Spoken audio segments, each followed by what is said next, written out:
राज्यात उष्णतेची लाट कायम आहे। विदर्भ, मराठवाडा आणि उत्तर महाराष्ट्रात तापमान अधिक आहे। दुपारच्या वेळेत बाहेर पडताना काळजी घ्या असं नागरिकांना प्रशासनानं आवाहन केलेलं आहे। उष्णतेच्या झळा मुंबईकरांसह अमरावती, नागपूर, छत्रपती संभाजीनगर इथल्या नागरिकांना देखील सोसाव्या लागतात। राज्यात उष्णतेची लाट आहे तर तिथं कोकणात अधूनमधून पावसानं हजेरी लावलेली आहे। अवकाळी पाऊस या ठिकाणी बरसतोय तर अंदमानातही मोसमी पाऊस म्हणजेच मान्सून दाखल झालेला आहे। त्यामुळे आता या ठिकाणी उष्णतेच्या झळा बसणाऱ्या प्रत्येकालाच चाहूल लागलेली आहे।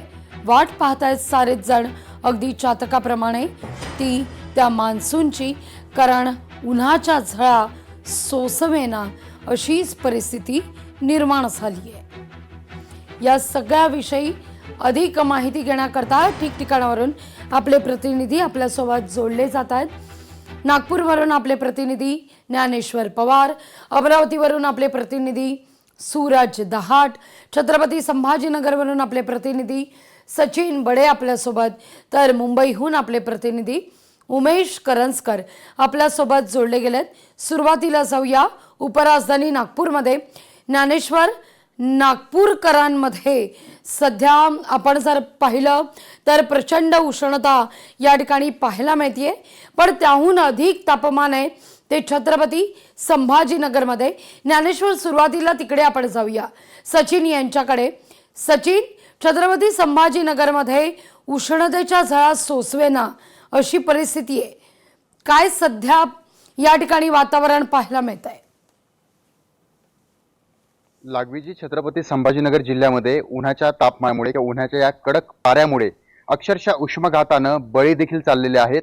हे पडणारं ऊन फक्त एक उष्णतेचं साधन नाहीये, तर हे अक्षरशः अंगाची लाहीलाही करतंय। सर्वात महत्त्वाचं म्हणजे उष्माघातामुळे नागरिकांच्या आरोग्यावर याचा भला मोठा परिणाम होत आहे आणि रुग्णालयामध्ये देखील आता नागरिकांना उन्हामुळे त्रास होतो, त्यामुळे रुग्णांची संख्या देखील वाढलेली आहे।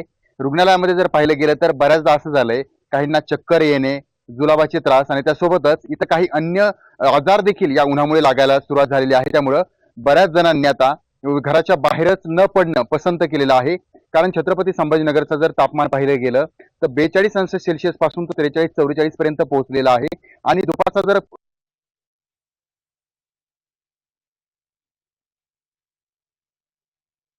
मुद्दा लक्षात येतोय सचिन। या सगळ्याविषयी अधिक माहिती घेण्याकरता थेट जाऊया आपण अमरावतीला। अमरावतीत सूरज, काय परिस्थिती पाहायला मिळते? अमरावतीचा पारा गेले 2 ते 3 दिवस सातत्यानं 45 अंशापार जातोय। सूरज,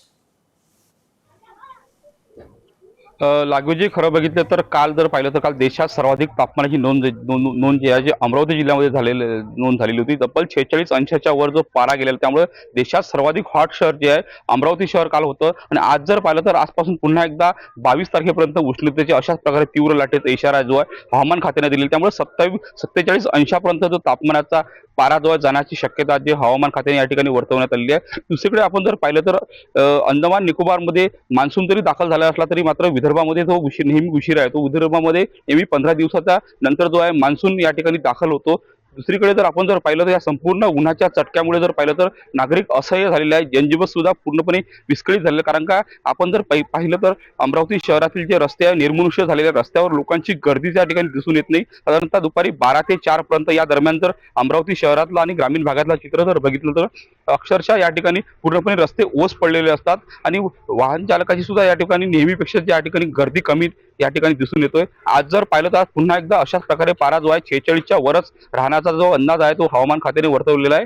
तब्बल 22 तारखेपर्यंत जर पाहिलं तर 22 तारखेपर्यंत अशाच प्रकारे उष्णतेच्या लाटेचा इशारा असणार आहे आणि 22 तारखेच्या नंतर जर बघितलं गेलं तर तापमानामध्ये हळूहळू किंचित प्रमाणे या ठिकाणी घट होईल आणि काही प्रमाणात 22 तारखेनंतर जर बघितलं तर हलक्या पावसाचा इशारा देखील या ठिकाणी वर्तवण्यात आलेला। मात्र तुर्तास जर पाहिलं तर या 5 दिवसाच्या उष्णतेच्या लाटेमुळे नागरिक पूर्णपणे हैराण झालेले आहे। रात्रीच्या वेळेस जर पाहिलं तर रात्रीच्या वेळेस सुद्धा गरम अशी हवा जी आहे त्या ठिकाणी चालतात आहे, त्यामुळे नागरिक रात्रीच्या वेळेस देखील उकाड्याने प्रचंड असे हैराण झाले आहेत। तसेच ग्रामीण भागात आणि शहरातील काही भागात जर पाहिलं तर या ठिकाणी लोडशेडिंगचं देखील या ठिकाणी प्रमाण वाढलेलं आहे। अधूनमधून रात्रीच्या वेळेस लाईन जाते, त्यामुळे नागरिक उकाड्याने हैराण झालेले आहे।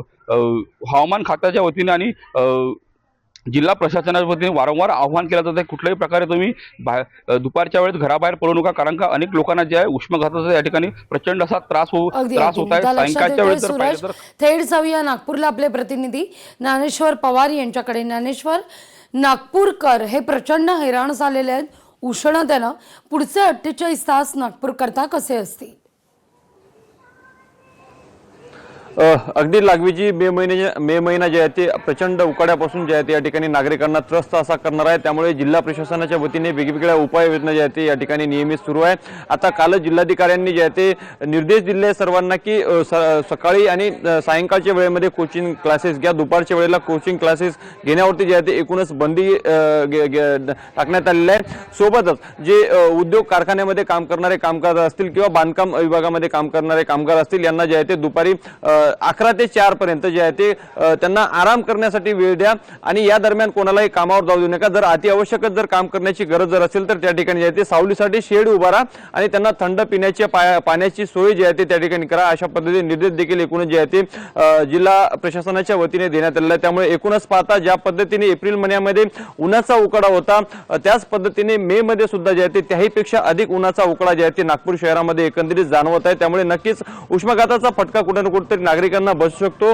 याकरता जे आहे ते वेगवेगळे हिट ऍक्शन प्लॅन जे आहे ते जिल्हा प्रशासनाच्या वतीने असतील, आरोग्य प्रशासनाच्या वतीने या ठिकाणी उपाययोजना केली जात आहे आणि त्याची अंमलबजावणी देखील प्रत्यक्षामध्ये जे आहे ते होताना दिसत आहे। त्यामुळे एकूणच पाहता उन्हाचे चटके जे आहे ते अधिक मोठ्या प्रमाणामध्ये या ठिकाणी जाणवू लागल्यामुळे दुपारच्या वेळेत देखील शहराच्या जे वर्दळीचा भाग आहे अशा ठिकाणी जे आहे ते सुकसुकाट पाहायला मिळतो। त्यामुळे जिल्हा प्रशासन तर नागरिकांची काळजी घेतोय, मात्र नागरिकांनी सुद्धा स्वतःहून बाहेर पडताना आपल्या आरोग्याची काळजी घेतच बाहेर पडा, अशा पद्धतीने देखील आवाहन जे आहे ते प्रशासनाच्या वतीने करण्यात येतोय। लागवीजी, नागपूर नंतर थेट येऊया मुंबईमध्ये आपले प्रतिनिधी उमेश करंजकर यांच्याकडे। उमेश, गेले काही दिवस जर आपण पाहिलं तर मुंबईकर अक्षरशः हैराण झालेले आहेत उष्णतेनं, कारण उष्मा फार मुंबईत वाढताना दिसतोय। पण अगदी शनिवारपासून आपण पाहिलं, शनिवारी सकाळपासून जर आपण पाहिलं तर काहीसा एक संध्याकाळच्या दरम्यान मुंबईमध्ये गार वारा सुद्धा काही ठिकाणी सुटतोय। त्यामुळे अर्थातच असं म्हटलं जात आहे कुठंतरी मान्सून पूर्व पावसाच्या सरी मुंबईत कोसळू शकतात असा एक अंदाज या ठिकाणी वर्तवण्यात येतोय। सध्या मुंबईची काय स्थिती आहे उमेश? नक्कीच लागवी, जसं तू आधी म्हणालीस की चातकाप्रमाणे प्रत्येक जण जे ते पावसाची वाट पाहतोय, मुंबईतही तीच परिस्थिती आहे। पाऊस कधी पडतोय याची वाट प्रत्येक जण पाहतोय। कोकणामध्ये अधूनमधून ज्या आहेत त्या पावसाच्या सरी पडतात, त्याच्यामुळे हवेतली आर्द्रता जी आहे ती वाढलेली आहे। मात्र तिथे हवेतली आर्द्रता वाढल्यामुळे इथे प्रत्येकाच्या अंगातून घामाच्या धारा वाहत आहेत। गेल्या काही दिवसापासून सातत्याने आपण जर पाहतोय तर 40 डिग्रीच्या सेल्सिअस पर्यंत जे ते तापमान वाढताना आपल्याला पाहायला मिळते। मात्र कोकणात जो पाऊस पडतोय त्याच्यामुळे कुठेतरी हवात आर्द्रता वाढली आणि सायंकाळच्या वेळेस किंवा सकाळच्या वेळेस, आताही जर 9 वाजलेत, आताच्या वेळेस थोडासा गारवा जो आहे तो जाणवतोय। मात्र आता एक तासानंतर म्हणजे 10 वाजल्यापासून कडक उन्हाला पुन्हा एकदा सुरुवात होईल आणि जवळपास 38-40 डिग्री सेल्सिअस पर्यंत जे आहे ते तापमान वाढते। त्यामुळे दुपारच्या वेळेस जे आहे ते खास करून लहान मुलं असतील, वयोवृद्ध असतील, यांनी बाहेर येणं टाळावं, अशा प्रकारचं आव्हान जे आहे ते लोकशाही मराठीच्या माध्यमातून देखील आपण सर्व आपल्या प्रेक्षकांना करतोय। कारण अजूनही जरी अंदमानात पाऊस मान्सून जे आहे तो आला असला तरी अजून आपल्या देशामध्ये मान्सून जे आहे त्याची वाट सगळेच जण पाहतायत। केरळ, त्याच्यानंतर कोकण आणि मुंबई असा तो प्रवास सुरू होईल। मात्र हा प्रवास पाऊस कधीपर्यंत गाठतोय, मुंबईत कोकणात कधीपर्यंत पाऊस येतोय याची वाट सध्या सगळेच जण पाहतायत। मात्र सध्या उन्हाचा तडाखा वाढतानाच पाहायला मिळतोय। हवेतली आर्द्रता वाढत असली तरी घामाच्या धारा वाहत आहेत आणि कुठेतरी यातून कुठेतरी आपल्याला दिलासा मिळावा याची वाट प्रत्येक नागरिक, प्रत्येक मुंबईकर पाहताना आपल्याला मुंबईत तरी पाहायला मिळते। अगदी अगदी तुमच्या सगळ्यांचे आभार, तुम्ही दिलेल्या एकूणच सविस्तर माहिती करता। लोकशाही मराठी ऐका, पहा, जागरूक रहा।